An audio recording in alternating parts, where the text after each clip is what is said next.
एबिनी Kanpur online television यहाँलाई स्वागत छ। म सन्तोष यादव। मलाई साथ दिनुहुन्छ प्राविधिक मित्र प्रवीण कुमार मण्डल। दर्शकले अहिले सप्तरी जिल्लाको सुरुङ्गा नगरपालिका वडा नम्बर 2 स्थित वडा कार्यालय 1 को अगाडि आइपुगेछु र यस वडाको वडा अध्यक्षलाई पनि मैले जोड्न गइरहेको छु। नमस्कार। हजुर सर, आज के भइरहेछ? आजभोलि यही वडाको काम विकासको कामहरूले अलिकति व्यस्तता भइरहेको छ। अनि तपाईको परिचय राख्दिन्छु। म अर्जुन राज खनालको मगर, म सुरुङ्गा नगरपालिका वडा नम्बर 2 को वडा अध्यक्ष। अनि तपाईँ चाहिँ कुन पार्टीबाट निर्वाचित हुनुभयो? म नेकपा माओवादी केन्द्र। अनि तपाईँको चाहिँ फर्स्ट कार्यकाल हो कि दोस्रो? यो मेरो पहिलो कार्यकाल छ। पहिलो कार्यकाल 2 वर्ष आर्थिक वर्ष सकाएर तेस्रो आर्थिक वर्षको तपाईँ अन्तमा आइपुग्यो। अहिलेसम्म तपाईँ के चाहिँ गर्नुभएको छ? समग्रमा हामीले विकास भनेर सबै आयो भौतिक पूर्वाधारको मात्रै विकास होइन, हामीले एउटा चाहिँ तपाईँको हाम्रो मानवलाई मानवीय जीवनलाई जीवनयापन गर्नको लागि विभिन्न खालका कार्यक्रमहरू यस नगरपालिकाको सञ्चालन भएका छन् होइन। जस्तै मानौँ कि अहिले हामी विशेष गरेर भौतिक पूर्वाधारमा भन्दा पनि विशेष गरेर बालबालिकामा हामी फोकस छ, किनभने भोलिको कर्णधार भनेको बालबालिका हो। त्यसैले बालबालिकालाई अहिलेदेखि नै हामीले हरेक विकास नीति निर्माणदेखि लिएर हरेक कार्यक्रमहरूमा हामी उहाँलाई समावेश गरेर बेला बेला उहाँहरूसँगको एक हिसाबको छलफल, एक हिसाबको चाहिँ भनौँ न तपाईँको चाहिँ अन्तर्क्रियाहरू होइन गरेर हामी विशेष गरेर हामी बालबालिकालाई नै हाम्रो चाहिँ जोड बालबालिकाहरूप्रति नै उहाँहरूलाई कसरी चाहिँ हामीले भोलिको दिनमा एउटा लिडर, एउटा सक्षम नेतृत्वदान होइन नेतृत्व गर्ने क्षमता कसरी प्रदान गर्न सकिन्छ त्यो विषयमा हामी केन्द्रित छौँ विशेष गरेर। र विकास नीति निर्माण काममा पनि विगत 2 वर्ष हाम्रो भनौँ न आर्थिक वर्ष बितिसकेका छ। त्यो बितेको क्रममा पनि हामीले हाम्रो वडाबाट सन्तोषजनकै विकास गरिरहेको छ। अनि तपाईँको वडामा चाहिँ सामुदायिक विद्यालयहरू कतिवटा छ? हाम्रोमा सामुदायिक विद्यालय सर 5वटा छ। अनि यो प्राइभेट सेक्टरमा काम गर्ने विद्यालय चाहिँ 2टा छ यो वडामा। अनि विद्यालयको अहिलेको गतिविधि अवस्थामा के कसो रहेछ? हालसम्म विद्यालय हाम्रो यो जुन 2 नम्बर वडामा रहेका 5वटा सामुदायिक विद्यालयहरूमा हाम्रो एउटा यो जुन भेडिया भन्ने हाम्रो चोक छ त्यहाँ एउटा मावि छ, अरू सबै निमाविहरू हुन् है। त त्यो भएको निमावि र प्राथमिक तहका विद्यालयहरू छ। अहिलेसम्म विद्यालयमा विशेष गरेर हामी पनि त्यसको चाहिँ अनि मावि विद्यालय तपाईँ भन्नुभयो त्यो मावि विद्यालयमा अहिले कतिजना शिक्षकहरू रहेछ? अहिले हाम्रो यो जुन भेडियाकोमा पूर्ण रूपमा दरबन्दी पुरा भएको छैन सर। यसमा हाम्रो तपाईँको जुन नगरपालिका अनि कतिवटा दरबन्दी अहिले खाली अवस्थामा छ? अब माविमा हामीलाई लगभग 3टा चाहिँ हामीलाई आवश्यक परेको छ तत्काल मावि सञ्चालनको लागि। अब बिचमा के पनि भयो भने अब केही मात्रामा सरहरूले पढाइराख्नु भएको थियो है, सबै सरहरूले र हाम्रो चाहिँ राहतका टिचरहरूले उहाँहरूले लोकसेवा आयोगमा केही वर्षमा निकालिसक्नु भएको छ 3जना। त्यसैले पनि अहिले यो बिचमा हाम्रो खाली भएको छ। अब हामी त्यसलाई प्रपूर्ति गर्नको लागि अगाडि बढिरहेको छ। अनि विद्यार्थीको सङ्ख्या कति? हाम्रो यो माविमा तपाईँको 561। अनि तपाईँ त्यतिको शिक्षकले चाहिँ विद्यार्थी चाहिँलाई चाहिँ पठन पाठनमा भ्याउनुहुन्छ कि हुन्न? अहिले मैले भने नि सरलाई त्यो चाहिँ पूर्ण रूपमा चाहिँ भनौँ न फुलफिल चाहिँ हुँदैन, तर जति हुनुहुन्छ उहाँहरूले दोकान सुकाम गरेर पढाइ। अनि अहिलेसम्म चाहिँ पदपूर्ति भएको छैन, अनि त्यतिकै चाहिँ के भइरहेछ? अब यो एउटा तपाईँको हाम्रो विद्यालय भर्खरै भनौँ न मावि भएको 2 वर्ष सक्दै यो पल्टदेखि 2 वर्ष भयो। त्यो भएको हुनाले पनि यो नयाँ स्कुल नयाँ मावि भएर पनि होला हामीले भनौँ न त्यो पहिलेकै टिचरहरूलाई नै त्यसमा चाहिँ जस्तै हाम्रो 8 कक्षासम्म पनि सञ्चालन उहाँहरूलाई नै हामीले चाहिँ 10 क्लासमा पढाउनु भनेर हामीले भनेका थियौँ। अनि त्यो विद्यालयमा चाहिँ कक्षा कोठाहरूको अभाव छ कि छैन भने? कक्षा कोठा अहिले विद्यार्थीको चाप भएकोले के कक्षा कोठा अभाव भएकै छ। त्यो हाम्रो डेस्क बेन्च पनि एकदमै कमी छ। अहिले हाम्रो पालिकैबाट एउटा छापकोटे भवन बनिरहेछ। त्यो भवन बनेपछि मलाई लाग्छ अझै सहज हुन्छ। उता आधारभूत विद्यालयहरूको अवस्था कस्तो रहेछ? आधारभूत विद्यालयमा चाहिँ अहिलेसम्म राम्रै छ सर, जति हुनुपर्ने त्यति टिचरहरू पनि हुनुहुन्छ। अनि विद्यालयमा शिक्षकहरू समयमा अहिले आइराख्नु भएको छ कि छैन? आउनु भएको छ, हाम्रोमा आउनु भएको छ। अनि तपाईँलाई विद्यालयमा अनुगमनमा जानुहुन्छ कि? म जान्छु सर। अनि जाँदाखेरि के अनुगमन गर्नुहुन्छ? म पहिले त्यहाँ गएर हाम्रो चाहिँ टिचरहरू समयमा उपस्थित छ कि छैन, समयमा उपस्थित हुनुहुन्छ कि हुनुहुन्न, उपस्थित भइसकेपछि त्यहाँका विद्यार्थीहरूलाई अथवा त्यहाँको हुन्छ कतिपय कुराहरू तपाईँको चाहिँ अब उपस्थित नहुने, काम नगर्ने, नपढाउने जस्ता कुराहरू हुन्छ होइन, त्यो विषयमा उहाँहरूसँग कुरा गर्छु र भौतिक पूर्वाधार कति सामानहरू स्कुलको डेस्क बेन्चहरूको विषयमा, सरसफाइको विषयमा त्यहाँ सरहरू त्यो विषयमा हेर्छु र कुरा पनि गर्छु। यसलाई चाहिँ अलिकति व्यवस्थित तरिकाले लानुपर्छ भनेर। र अहिले हामीले केस पनि प्लानिङ गरिरहेको छौँ भने सर हाम्रो आधारभूत विद्यालयहरूमा हामी अवश्य टिभीहरू क्यामेरा चाहिँ प्रदान गर्ने र हामीले बेला बेलामा तपाईँको हामी भिजिट पनि गर्छौँ है होइन। त्यस अलावा पनि त्यो सिसी क्यामेरा राखिसकेपछि त्यति सबैले चाहिँ त्यति तपाईँको भनौँ न केयर गर्नुपर्ने मलाई लाग्छ सरहरू त्यो राखिसकेपछि अझै राम्रै प्रभावकारी भइरहेको छ। प्रभावकारी त्यो काम हामी अगाडि बढिरहेको छ। अनि तपाईँको वडामा अहिले स्वास्थ्य चौकी छ कि छैन? छ सर, एउटा छ। अनि त्यो ठाउँमा तपाईँ के सेवा सुविधाहरू अहिले उपलब्ध गराउनुभयो? अब स्वास्थ्य चौकी विशेष गरी हाम्रो पालिकाको स्वास्थ्य शाखाबाट नै हेर्ने हुन्छ है। त्यसै दुईबाट चाहिँ त्यो हाम्रो स्वास्थ्य चौकीलाई हेर्नुपर्ने, त्यो स्वास्थ्य चौकीलाई दिनुपर्ने सेवा सुविधा मैबाट हुन्छ। हामीले त्यहाँ स्वास्थ्य चौकीमा चाहिँ विशेष गरेर यहाँबाट हाम्रो जुन बिरामीहरू हुन्छ उहाँहरूलाई कतिको उहाँहरूले सेवा दिनुभएको छ र उहाँहरू पनि समयमा आउनुहुन्छ कि हुन्न, स्वास्थ्य चौकी जस्तो संवेदनशील क्षेत्र सफाइ छ कि छैन भनेर उहाँहरूसँग सबै कुराहरू त्यहाँका हाम्रो इन्चार्जहरूसँग कुरा गर्छ। अनि त्यो ठाउँमा स्वास्थ्य चौकीमा अहिले कति प्रकारका औषधिहरू अहिले उपलब्ध गराउनुभयो? अब सरकारले दिएका निःशुल्क औषधिहरू जति छ लगभग सर त्यो सबै आएकै छ। अहिले कति प्रकारका चाहिँ उपलब्ध गराउनुभयो?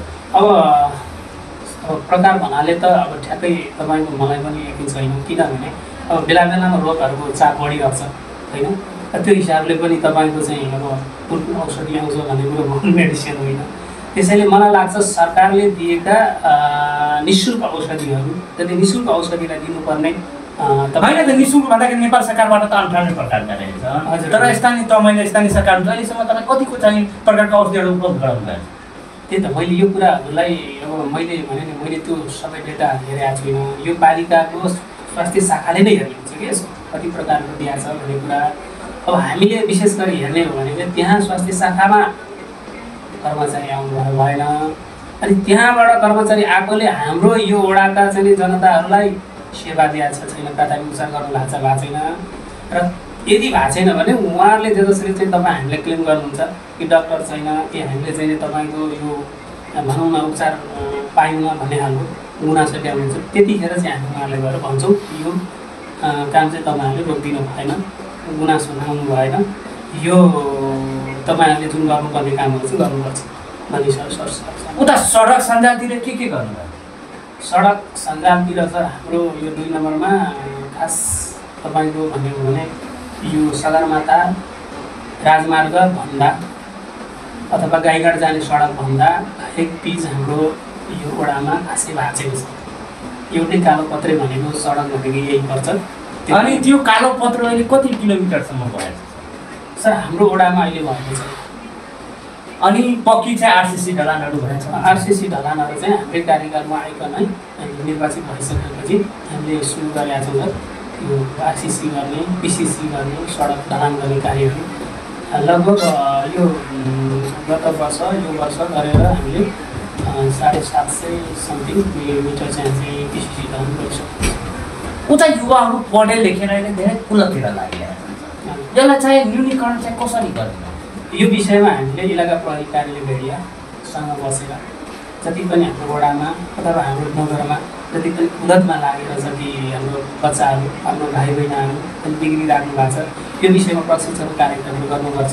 हामीले पालिकामा पनि यो कुराहरू उठाएको छौँ। हाम्रो चाहिँ एउटा सुधार गृह भन्छ नि त्यो समयमा चाहिँ उहाँहरू कुलतमा लाग्ने त्यसको पनि यो बोर्डर नजिक भएकोले त्यसको पनि स्थापना गरौँ भन्ने एउटा सुझाव सल्लाह चाहिँ भइराखेको छ। त्यसको स्थापना चाहिँ हामी गरेका छैनौँ, तर यो विषयमा हामीले अन्तर्क्रिया कार्यक्रमहरू गरिरहेको छ। अनि बेला बेला चाहिँ जनचेतनामूलक कार्यक्रम चलाउनुहुन्छ?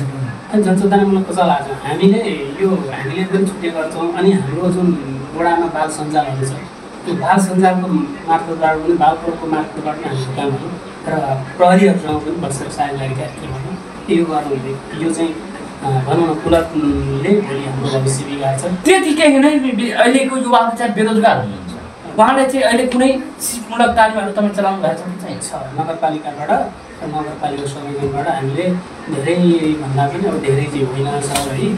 अब हामीले जस्तै महिलाहरूको विषयमा भयो होइन, अनि पुरुष दाजुभाइहरूको विषयमा पनि यस्तो यो भनौँ सिपमूलक कार्यक्रमहरू चलेको छ। अनि के ट्रेनिङहरू चलाउनु भयो? यसमा विशेष गरी महिलाहरूको सिलाइ कटाइ भयो, ब्युटिसियनका कुराहरू भयो होइन, अनि यो दालमोड भुजिया लगायतका। अनि तपाईँ ट्रेनिङ दिएर त्यतिकै छाड्नु भयो चाहिँ उहाँहरूको लागि जुन मेसिन हुन्छ पार्ट्स टुल्सहरू त्यो चाहिँ उपलब्ध गराउनु भएको छ? अनि त्यो सर अब त्यो बनाउने चाहिँ त्यो के भन्छ यो दालमोड भुजियाहरू बनाउने चाहिँ त्यस्तो चाहिँ सामान हामीले ट्रेनिङको क्रममा चाहिँ उपलब्ध गरायौँ। त्यसपछिबाट चाहिँ हामीले गरायौँ। उहाँहरू अब आफै ट्रेनर भइसकेपछि उहाँहरूले आफै उत्पादन गर्नुहुन्छ भन्ने लागु। र जुन त्यो सिलाइको चाहिँ हामीले सिलाइ कटिङ गर्ने हाम्रो जुन बहिनी दिदीहरू हुन्थ्यो उहाँहरूले चाहिँ मेसिनहरू कपडा सिलाउने मेसिनहरू उहाँहरू चाहिँ रोजगारतिर लाग्नु भएको छ? यहाँ अहिले लाग्नु भएको छ। 2-4जना आफ्नो यसो घरमा एउटा मेसिन राखेर सामान्य महिलाहरूले लाउने पुरुषहरूले लाउने लुगाहरू भयो, पेटिकटहरू भयो लगायत कुर्ता सुरुवालहरू यस्तो सिलाउनु पर्छ। उता किसानहरूको लागि के सहजहरू गर्नुभयो? किसानको लागि चाहिँ हामीले विशेष हामी किसानी नै हुन्, किसानीको छोराहरू पनि छोराछोरी हुनुहुन्छ। किसानीको लागि हामीले यो वडाबाट विगत वर्षमा बोर्डिङ सिस्टमको कार्यक्रमहरू गऱ्यौँ होइन। बेला बेलामा हामीले बिउ बिजनहरू समयमा नभए पनि बिउ बिजनहरू हामीले वार्षिक रूपमा भनौँ न दिने कृषकको समूहहरूमा कृषकको चाहिँ ग्रुपहरू हुन्छ नि त्यसमा लगेर हामीले ल यो हामीसँग चाहिँ भनौँ न यो के भन्छ यो बिउ बिजनहरू आएको छ, यो चाहिँ तपाईँहरू चाहिँ लिनुहोस् छर्नुहोस्, यसबाट उत्पादन गर्नुहोस् भनेर हामीसँग प्याकेट गरिन्छ। त्यसको निम्ति हामीले राखेको। उता मल खादको लागि कतिको सहयोग गर्नु? मल खादको लागि सर अहिलेसम्म अरू बेला त सहजै छ, अरू बेला खासै त्यस्तो हुँदैन। एउटा धान खेतीको सिजनमा मात्रै असारको समय र साउनको समयमा अलिकति केही हामीलाई अप्ठ्यारो महसुस हुँदछ, अरू बेलामा ठिक छ सर आइराखेको छ। उता किसानहरूको लागि चाहिँ विद्युतीकरण चाहिँ ठाउँ ठाउँमा चाहिँ सुचारू अवस्थामा छ। यसपालि मैले पोहोरै तपाईँको हाम्रो किसान दाजुभाइहरूलाई सिँचाइको लागि अब मोटरहरू चलाउनु पर्ने हुन्छ विद्युतीय सामग्री, त्यसको लागि हाम्रो गोदी बसानको चाहिँ अफिस विद्युत कार्यक्रम अफिस सरसँग र हाम्रो वडाकै पनि सिडीको बजेटबाट विगत वर्षमा हामीले लगभग तपाईँको चाहिँ 5-7 किलोमिटर विद्युतीकरण कृषि रोड बनाएर त्यसमा पुर्याएको छ। अनि कृषिको बाटो पनि तपाईँ निर्माण गर्नुभएको छ? एकदमै गरेको छ कृषि बाटो। अनि कति जग्गाबाट अहिले निर्माण गर्नुभएको छ? अब मैले तपाईँको पोहोर अहिले गरेर जस्तै 6-7वटा गरिसकेको छ कृषि बाटो नयाँ। अनि तपाईँ चाहिँ अन्तमा चाहिँ एबिसी 24 को टेलिभिजन मार्फत जनताले तपाईँ के सन्देश दिन चाहनुहुन्छ? अब मैले सन्देश भन्दा पनि मैले हजुरलाई हजुर मार्फतबाट जुन आज खेतीका समयहरू निकालेर हाम्रो वडाको हाम्रो चाहिँ यहाँको वास्तविकता के छ के भइरहेछ भन्ने हिसाबले जुन समय निकालेर हजुरले चासो साथ आइदिनु भएको छ यसप्रति यहाँलाई धेरै धेरै धन्यवाद दिन चाहन्छु। सबभन्दा पहिले तपाईँ र तपाईँका सहकर्मी साथीलाई म के भन्न चाहन्छु भने सबभन्दा पहिले हामी जनता आफै सबल हुनुपर्छ। हामी कसैको भरमा हिँड्नु हुँदैन, कसैको भरमा लाग्नु हुँदैन। हामी जनता जबसम्म आफू सफल आफू सक्षम हुँदैन तबसम्म हामी न सफल हुन्छौँ न सक्षम हुन्छौँ न हाम्रो देश सफल हुन्छ सक्षम हुन्छ। त्यसैले म त भन्छु सबैभन्दा पहिले हामी जनता सक्षम हौँ। हामी जुन ठाउँमा जे काम गरेको छौँ त्यो कामप्रति हामी एकदम लगनशील भएर त्यसबाट हामीले एउटा फाइदा गर्न सक्यौँ। नमुना कामहरू अरू ठाउँलाई अरू कामलाई अरू चाहिँ त्यसलाई नेपालमा चाहिँ वास्तवमा त्यहाँको जनता एकदम सक्रिय छ, जनता एकदम बुद्धिजीवी छन्। त्यहाँको जनताले भनौँ एक हिसाबले जे पनि आफै गर्न सक्छ भन्ने हिसाबमा चाहिँ हामी जनता नेपाली हुनुपर्छ। हस् र अहिलेको लागि बिदा हुन चाहन्छु। एबिसी 24 टेलिभिजन तपाईँ हेर्दै गर्नु होला। हस् धन्यवाद। नमस्ते सर, धन्यवाद।